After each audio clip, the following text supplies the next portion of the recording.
Back in the home office, like the rest of you and our great country, it was the National Cathedral in focus today in Washington, D.C., with reflections of President George H.W. Bush as a modest but very strong president.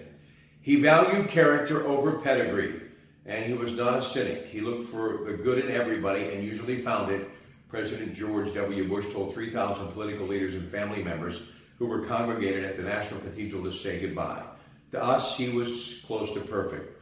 When the tears did come, it was Bush who was remembered as a family man who doted on the large family who filled the first several rows of the sanctuary.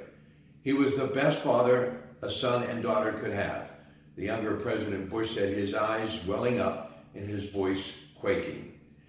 He was one of the 5 living U.S. commander-in-chiefs at the event. Jimmy Carter, Bill Clinton, Barack Obama all attended along with President Donald Trump. It was the first time that all 5 men have convened face-to-face since President Trump took office.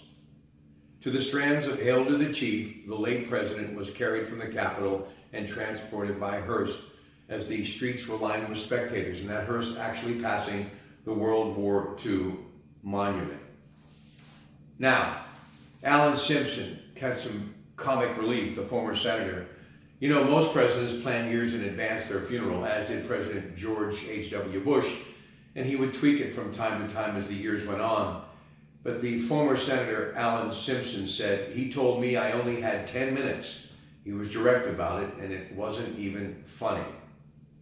In the crowd sat Jordan's king, Britain's Prince of Wales, Germany's Chancellor, and Poland's President, a reflection of a foreign policy held as measured and based in core American values. Let me tell you, when George Herbert Walker Bush was President of the United States, every single head of government in the world knew that they were dealing with a gentleman, a genuine leader, one who was distinguished, resolute, and brave, said former Canadian Prime Minister Brian Mulroney. He will be buried in the family plot at Texas A&M University in College Station on Thursday.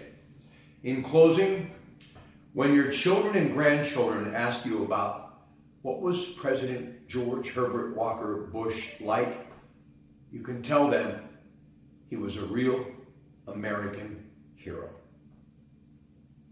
Enjoy the rest of your day from your Pratte.